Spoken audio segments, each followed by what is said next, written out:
Hello friends, సిరి తెచ్చిన ప్రేమిసులు next part చూసేద్దామా? నిశ్చితార్థం చెడగొట్టాలని ప్రయత్నించిన ప్రకాష్ ప్రయత్నాలు విఫలమయ్యాయి. విజయవంతంగా దివ్య అనురాగ్ల నిశ్చితార్థం ముగిసి వారు దేవుడి దర్శనం చేసుకుని ఇంటికి తిరిగి రాగా అనురాగ్ వాళ్లను సాగనంపి ఇంట్లోకి వచ్చింది దివ్య.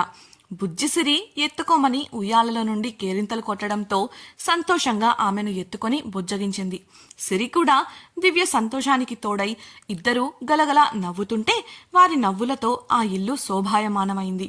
ఆ రోజు వరకు ఆ ఇంట్లో ఉన్న ముభావాలు పోయి ఇక సంతోషకరమైన వాతావరణం వెల్లివిరిసింది. అది చూసిన దివ్య తల్లిదండ్రుల మనసులు ఆనందంతో ఉప్పొంగాయి. ఆ తరువాత 3 వారాల సమయం తెలియకుండానే నిమిషాల్లో గడిచిపోయాయి. పెళ్లి బట్టలు, నగలు, ఇలా ఇతర వస్తువుల కొనుగోళ్ల వంకతో అనురాగ్ దివ్యతో సమయాన్ని గడపడంతో వారి మధ్య దూరం మరింతగా తగ్గింది. ఎంతలా అంటే రోజు గంటల తరబడి ఫోన్లో కబుర్లు చెప్పుకునే వరకు వెళ్ళింది. అలా పెళ్లి రోజు రానే వచ్చింది. ముందుగానే పెళ్లి అబ్బాయి వాళ్లు తామే నిర్వహిస్తామని చెప్పగా కాదనలేకపోయారు దివ్య తల్లిదండ్రులు.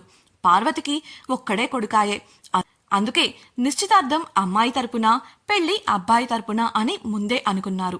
బంధుమిత్రుల సమక్షంలో సంప్రదాయం ప్రకారం దివ్యను పెళ్లి కూతురును చేసి రాత్రి ముహూర్తం కావడంతో సాయంత్రమే అన్నీ సర్దుకుని దివ్యను తీసుకొని కారులో ఊరేగింపుగా ఊరి నుండి బయలుదేరారు ఆడపెళ్లివాళ్లు. వారిని జాగ్రత్తగా మండపానికి తీసుకువచ్చే బాధ్యతను తీసుకున్నారు అభి, అర్ణవ్లు. దివ్యవాళ్లు మండపానికి చేరుకుని అక్కడి ఏర్పాట్లు చూసి షాక్ అయ్యారు. నగరంలోని అత్యంత గొప్ప కళ్యాణ మండపం అధునాతన హంగులతో అలంకరించబడి అందంగా దివ్య అనురాగ్ల వివాహం జరగడం కోసం ఎదురుచూస్తోంది. మండపంలో ఎక్కడ చూసినా హుందాగా కూర్చొని కనిపించారు అతిథులు. వారి వస్త్రధారణ చూస్తుంటేనే గొప్పవాళ్లు అని అర్థమవుతోంది.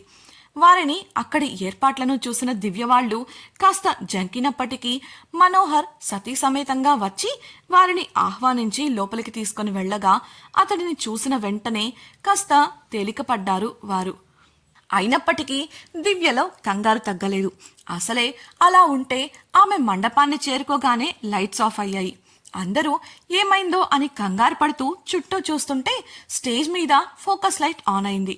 అందరూ ఆసక్తిగా ఆ వైపు చూడగా ఒక్కటిగా ఉన్న ఫోకస్ లైట్ 9గా మారి ఒకదాని నుండి మిగతా 8 వేరయ్యాయి. అలాగే ఒక్కో ఫోకస్ లైట్ కింద ఒక్కో మనిషి మాస్క్ పెట్టుకుని ఉన్నట్లు అర్థమవ్వగా ఆశ్చర్యంగా చూస్తూ ఉన్నారు అంతా. దివ్య కూడా అలా చూస్తున్నప్పుడు ఎక్కడి నుండో మధురమైన సంగీతం వినిపించడం మొదలైంది. ఒక్కసారిగా లైట్లన్నీ ఆన్ అవ్వగానే స్టేజ్ మీద డాన్స్ పర్ఫార్మెన్స్ మొదలై అందరిలో ఉన్న కంగారు కాస్త సంతోషంగా మారింది. స్టేజ్ మీద ఉన్న మేల్ డాన్సర్స్ అద్భుతంగా డాన్స్ చేస్తుంటే అందరూ ఉత్సాహంగా చూస్తూ డాన్స్ చేసే వారిని ఉత్సాహపరుస్తూ కేరింతలు కొట్టారు. అప్పుడే పర్ఫార్మెన్స్ చివరి ఘట్టానికి చేరి ఒక్కొక్కరు ఒక్కో బోర్డు చేత పట్టుకోగా ఒకేసారి వారి చేతిలోని బోర్డులను వెనక్కు తిప్పారు. వెల్కమ్ అని ఆంగ్ల అక్షరాలు పదంగా కనిపిస్తుంటే ఆనందంగా అనిపించింది దివ్యకు. ఇంతలో స్టేజ్ మీద ఉన్న వారిలోంచి ఒక వ్యక్తి వెనుక చేయి పెట్టుకుని మరీ అమాంతం దివ్య ముందుకు దూకాడు. ఆ చర్యకు అందరూ అద్దరిపడగా దివ్య బిత్తరపోయింది. భయంగా ఆ వ్యక్తి వైపు చూస్తుంటే అతడు మోకాలిపై వాలి వెనుక నుండి అందమైన రోజా పూల గుత్తిని ఆమె ముందుంచాడు. దివ్యకు ఏం చేయాలో అర్థం కాలేదు. ముసుగులో ఉన్న ఆ వ్యక్తి ఎవరో అర్థం కాక అతడిని చూస్తూ నిలబడగా సిరి మాత్రం ఎర్రగా కనిపిస్తున్న రోజా పూలకు ఆకర్షితురాలై వాటి వైపు దూకబోయింది.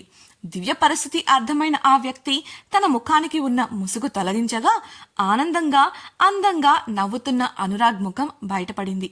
అది చూసి దివ్య అబ్బురపడింది. సంతోషం పట్టలేక ఆమె గుండె కొట్టుకునే వేగం పెరిగింది. వెంటనే అతడి చేతి నుండి పూలగుత్తుని ఆమె అందుకోగా మండపంలోని వారంతా ఉత్సాహంగా కేరింతలు కొట్టారు.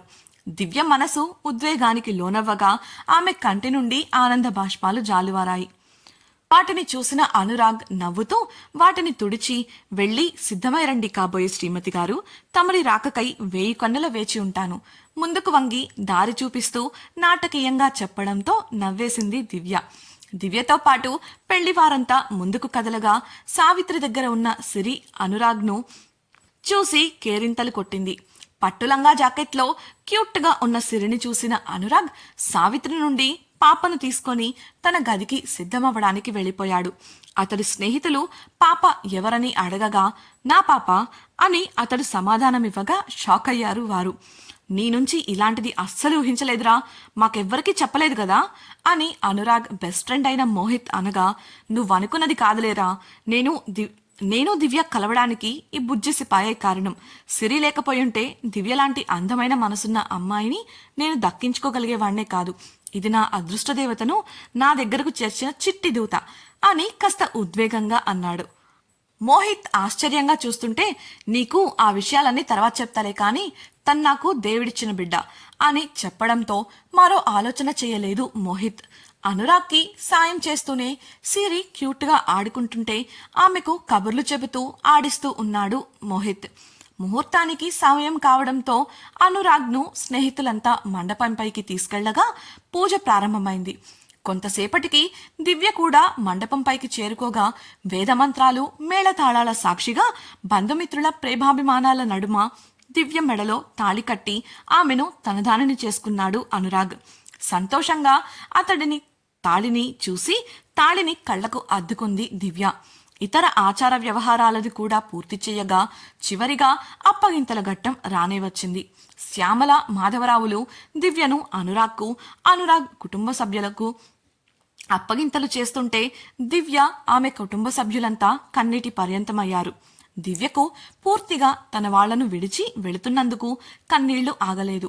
దివ్య కంటతడి పెట్టడం చూసిన సిరి కూడా ఏడవటం మొదలుపెట్టగా ఆమెను ఎత్తుకొని దివ్యను దగ్గరకు తీసుకొని ఆమె ఎప్పుడు కావాలన్నా తన వారిని కలవచ్చని, అందులో ఆమెకు ఎటువంటి ఆంక్షలు ఉండవని ప్రమాణం చేశాడు అనురాగ్. పెళ్లి తంతు పూర్తి కావడంతో దివ్యను పాపను తీసుకొని తన ఇంటికి బయలుదేరాడు. అర్ధరాత్రి కావడంతో అందులోనూ ఏడవటం వల్ల దివ్య అనురాగ్ భుజంపై నిద్రపోతే సిరి పాప అతడి ఒడిలో నిద్రపోయింది. కొంతసేపటికి ఇంటికి చేరుకోవడంతో ఆమెను తట్టిలేపాడు అనురాగ్. దృష్టి తీసి హారతి ఇచ్చి నూతన జంటను ఇంట్లోకి తీసుకువెళ్లారు కుటుంబ సభ్యులు.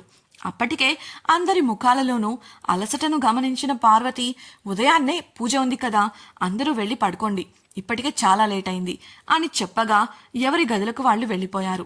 దివ్యకు గది చూపించమని అనురాగ్కి చెప్పింది పార్వతి. అతడు పాపను ఎత్తుకొని దివ్యను ఒక గదిలోకి తీసుకువెళ్లి పాపను మంచంపై పడుకోబెట్టాడు. ఏదైనా కావాలంటే ఫోన్ చేయి దివ్య, మొహమాట పడకు అంటూ ఆమె వంక చూసిన అతడికి దివ్య ముఖం బాధతో నిండి కనిపించింది. అది పుట్టింటికి దూరమవుతున్న భారం అని తెలిసిన వాడై ఆమెను దగ్గరకు తీసుకొని నుదుటిపై ముద్దు పెట్టుకున్నాడు.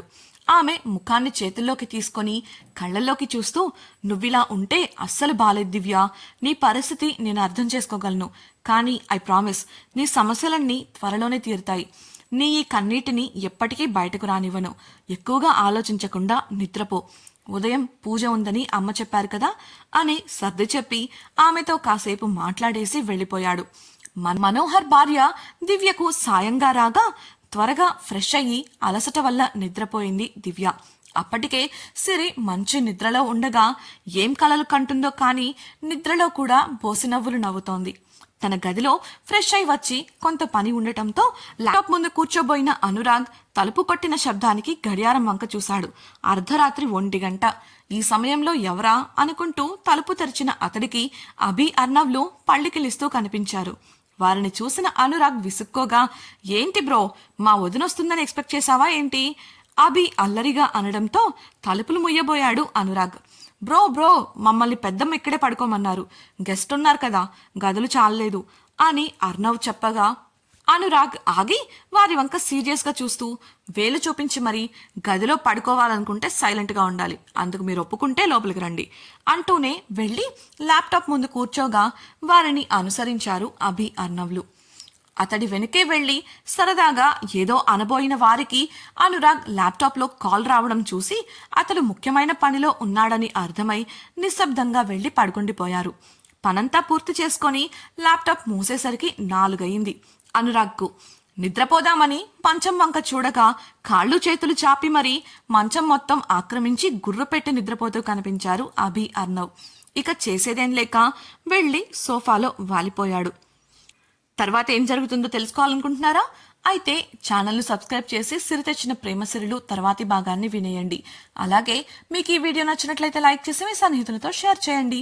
మీ అభిప్రాయాలను మాతో పంచుకోవడం కోసం కామెంట్ సెక్షన్లో తెలియజేయగలరు. ఇట్లు మీ నవలా హృదయం team. Thank you for listening.